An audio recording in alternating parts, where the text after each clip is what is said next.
আসসালামু আলাইকুম। আশা করি সবাই ভালো আছেন। আজকে আবারও চলে এসেছি আপনাদের মাঝে ছোট্ট একটি ভিডিও নিয়ে।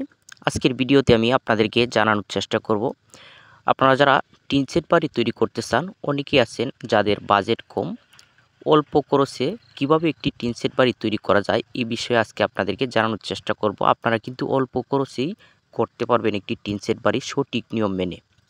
যদি আমার এই ভিডিওটা কন্টিনিউ করেন আপনারা বুঝতে পারবেন আমি অনেক কাজ করেছি, খরচ অনেক কম হয়, অনেক কম হবে সঠিক নিয়ম মেনে যদি টিন শেড বাড়ি তৈরি করা হয়। অনেকটাই কিন্তু আপনারা খরচ থেকে বেঁচে যাবেন। যাদের বাজেট কম অনেকেই আছেন আমাকে প্রশ্ন করেন যে ভাই আমার বাজেট কম, টাকার সংখ্যা কম, আমি অল্প খরচের ভিতরে একটি টিন শেড বাড়ি তৈরি করতে চাই ছোটোখাটো। তো অবশ্যই ভিডিওটা কন্টিনিউ করেন, আপনাদেরকে সঠিক একটি ধারণা এবং সঠিক একটি তথ্য আপনাদেরকে দেওয়ার চেষ্টা করব আমি যেভাবে কাজগুলো করেছি। তো আপনারা যদি অল্প খরচে টিন শেড বাড়ি তৈরি করতে চান তাহলে অবশ্যই আপনি কিন্তু 3 ইঞ্চি গাঁথুনিটি আপনি ব্যবহার করতে পারেন। কারণ 3 ইঞ্চি গাঁথুনি দিয়ে কিন্তু বহু কাজ করেছি এবং অনেক মানুষও কিন্তু কাজ করেছে 3 ইঞ্চি গাঁথুনি দিয়ে। 3 ইঞ্চি গাঁথুনি দিয়ে যদি আপনার টিন শেড বাড়ি তৈরি করা হয় এতে কিন্তু ইটের সংখ্যা কিন্তু খুবই কম লাগে, যার কারণে কিন্তু খরচ আপনার অনেকটা কমে আসে। 3 ইঞ্চি গাঁথুনি দিলে অনেকেই বলে থাকেন 3 ইঞ্চি গাঁথুনি দিলে নাকি ওয়াল দুর্বল হয়, কাজ দুর্বল হয়।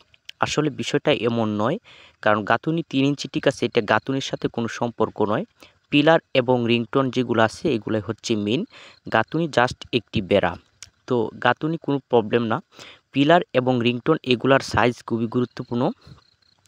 এগুলার সাইজও কিন্তু আপনার বেশি বড় দেওয়ার প্রয়োজন হয় না। তো আপনারা 3 ইঞ্চি গাঁথুনি ব্যবহার করবেন এবং পিলার এবং রিংটোন যেগুলো আছে এগুলো কিন্তু আপনার 5 ইঞ্চি বা 6 ইঞ্চি আপনারা দিতে পারেন কাজের যে সাইজ আছে। কারণ যদি আপনারা এর চেয়ে বেশি বড় সাইজ দেন তাহলে কিন্তু খরচও বেড়ে যাবে। অনেকেই আছে আপনার বেশি মোটা পিলার দিয়ে কিন্তু টিন শেড বাড়ি তৈরি করে। কারণ টিন শেড বাড়ি তৈরি করার ক্ষেত্রে কিন্তু এত মোটা পিলারের কিন্তু প্রয়োজন হয় না।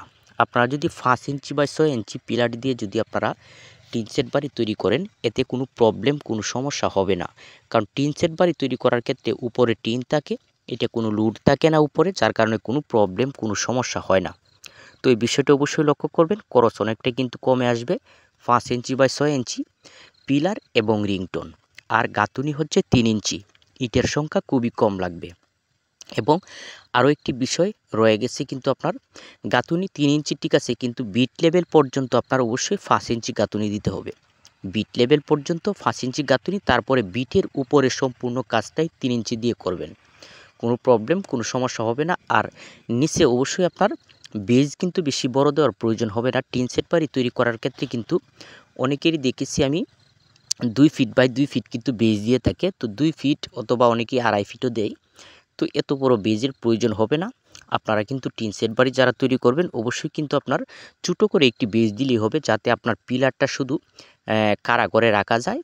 এরকমভাবে আপনার 1.5 ফিট বাই 1.5 ফিট ছোটো করে একটি বেজ দিয়ে 250 যে রড আছে 8 মিলি রডটা চিকন, এই 8 মিলি রড দিয়ে কিন্তু আপনারা বেজের মধ্যে কিন্তু রড ব্যবহার করতে পারবেন 1.5 ফিট বাই 1.5 ফিট একটি বেজ দিয়ে। এবং অবশ্যই পিলারের মধ্যে কিন্তু আপনার 3টি করে রড ব্যবহার করবেন, 4টা রড দেওয়ার প্রয়োজন নাই। আপনার টিন শেড বাড়ি তৈরি করার ক্ষেত্রে এই যে ছোটো করে এরকমভাবে বেজ দিয়ে আপনারা 3টি করে রড দিয়ে কিন্তু পিলারের কাজগুলো করবেন। এবং রিংটোনের মধ্যেও কিন্তু আপনারা 3টি করে রড ব্যবহার করতে পারেন। কারণ 3টি করে রড দিয়ে আমি অনেক কাজ করেছি, রিংটোন পিলার সবগুলোর মধ্যে দিয়ে করেছি। আপনার 8 নাম্বার যে কয়েল তারটা আছে এটা দিয়ে আপনারা 3টি করে রড দিয়ে কিন্তু অনায়াসে কাজগুলো করতে পারবেন। অনেকে আছে 4টা করে দেয়। তো যাদের টাকা বেশি আছে তারা দিতেছে, কিন্তু 4টা না দিলেও কিন্তু আপনার কোনো প্রবলেম হবে না, কোনো সমস্যা হবে না। 3টে করে দিয়ে কিন্তু আমি বহু কাজ করেছি। আপনারা এভাবে করতে পারবেন। যেহেতু আপনারা ছাদ করবেন না, উপরে ছাদ হবে না, ফাউন্ডেশন হবে না, তাহলে এত খরচ করে কোনো লাভ হবে না।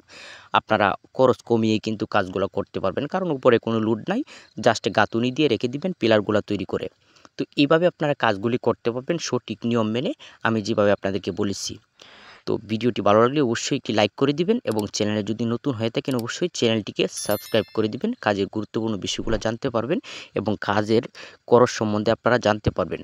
তো যেভাবে বলেছি এভাবে যদি আপনারা করেন খরচ কিন্তু অনেক কম হবে। বিষয়টা চিন্তা করে দেখতে পারেন আমি লিগ্যাল বলেছি নাকি আনলিগ্যাল বলেছি। আপনারা ভালো থাকবেন, সুস্থ থাকবেন।